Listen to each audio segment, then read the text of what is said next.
we on? It's Monday. The movement of the minds. The Monday mind mastery calls. We got Mr. Hickmeister Flex. Ooh, we got a new friend today. You got a And little we kitty over here. and we got Alex Courtney Cruncher today. No Courtney Cruncher. He will be on next week. He apologizes for his tardiness, but looks forward to being here next week. They're good. Yeah, so today I was just telling Sean, our topic today, it was actually inspired by one of my students today. And the topic today is the gift of movement. And to give you all a little bit of context as we dive in here, I was talking to one of my students, and she's been a long-time student. I've been training her on and off for about 4 or 5 years. And we were talking today, and she's going to participate in our movement master class. Present company is as well. And what she was mentioning is that she's in her 60s, and she was mentioning to me how all of her friends, except for her and like a few of her friends, the vast majority, over 90% of them, they can't do half of what they want to do physically. And she was mentioning how her consistency with her training into her adult life has really helped her manage and mitigate pains and discomforts and has helped her stay active. And so it got me really thinking, it's like, what value can you put on being able to do everything that you want to do physically, especially as you get older? Because when we're young and we haven't experienced anything, we haven't had those big physical traumas or physical injuries, like we're not really exactly, we can't grasp that quite yet. So it got me thinking, it's like, how valuable is it to be able to move and to be able to do everything we want physically? Alex, the first thing that popped up in my head was, are you familiar with the Netflix series Black Mirror? I'm not. Can you tell me about it? Okay, so it's like a dystopian, it's like a series of dystopian episodes of what can happen and like how this guy kind of predicts, how the director kind of predicts how things are going to like unfold or could unfold. And one of them was a rendition, like a digital rendition where like people's souls are uploaded. So people that have done things wrong, right? Their souls are uploaded where they can be like digitally like tortured, like these people that have done wrong. Or you could upload this person into like a doll or a pretty much anything, right? And then there's one person that like was put into this doll and their only input was yes or no. They can only say yes or no. Those are only inputs. And when you said like freedom and the gift of movement, it's like we have so many options how we can navigate and interact with our world. And that I was just thinking of that one episode, because if we don't use it, lose it.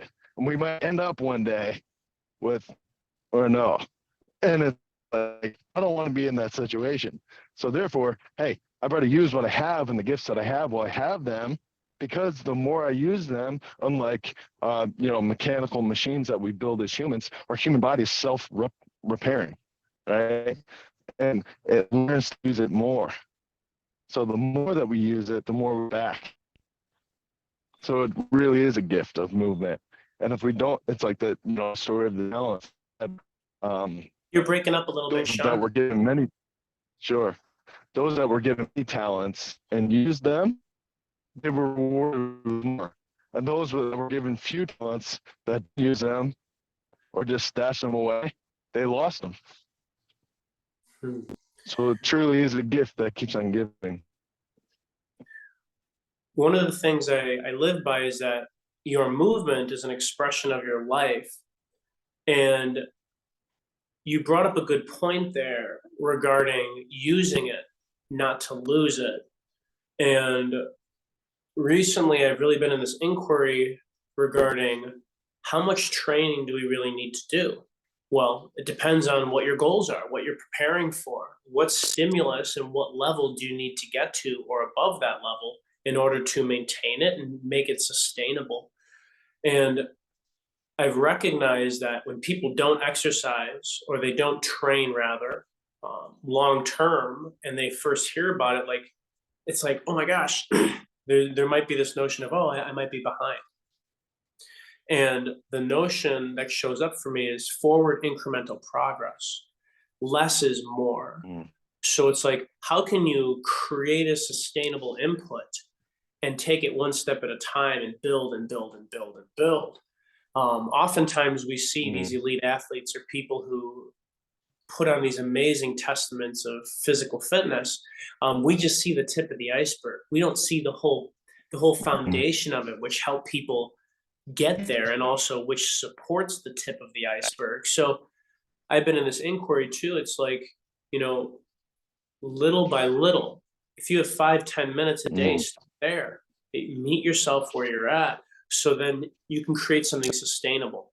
Because what I've Mm. recognized, people who do the best, it's not the people who do the most, rather it's the people who work with it in a sustainable way and they acknowledge where they are at individually, wherever that might be.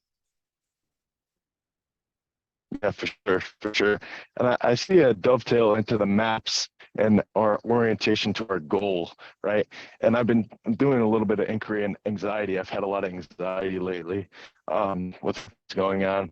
And anxiety is mostly induced by aimlessness and the abundance of options. I could go any way that I want to go.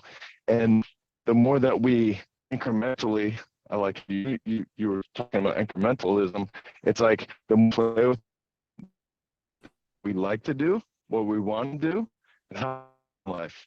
And training is some way to do that.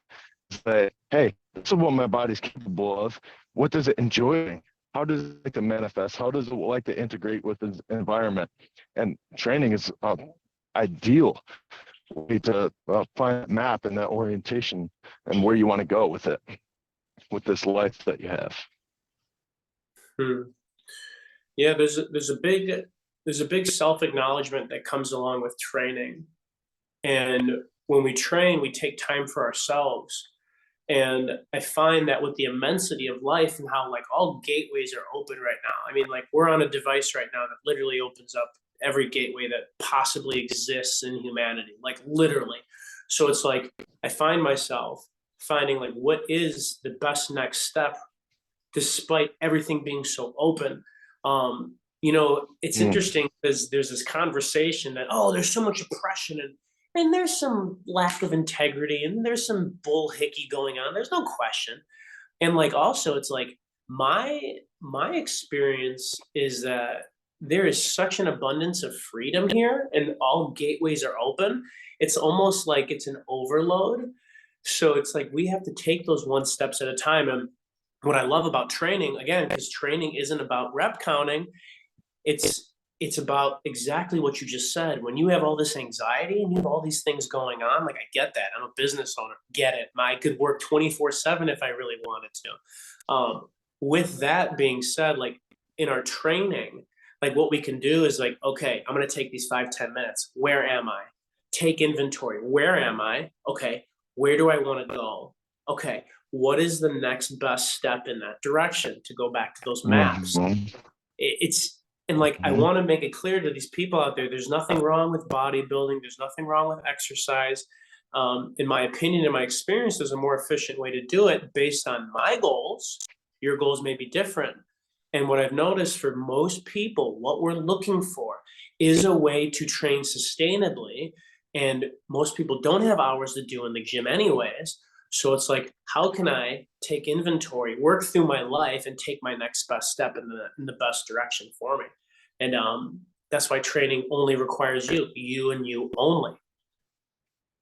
Mm-hmm. Absolutely. Couldn't have said it better. So I'm curious so I'll share about me and I'm curious to hear about you because you brought up anxiety because it's such a great example. I find anxiety too, it's almost anticipation of the future or a future outcome as well. And then also like there's a lot of things going on right now and like I'm not calibrated. It's like almost like my crosshairs aren't lined up and it's kind of like shaky. So Mm. typically what I'll do is I'll pause and I'll take a breath whether it's metaphorically or physically. And then I'll say, again, I'll take inventory. Where am I right now? Mhm. Okay. Where do I want to go? Okay. Now, what is my next step towards where I want to go? What do you typically do? What helps you with your anxiety? Sure. So I have a notebook that I keep, and I write down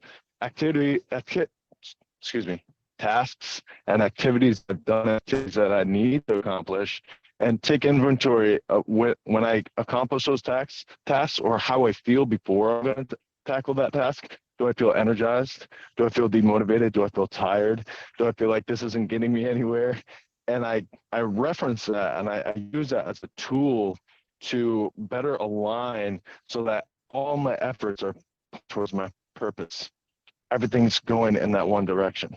And sometimes it looks like, okay, yeah, this sucks, but my return on investment is so much greater towards my goal that I'm willing to make that sacrifice.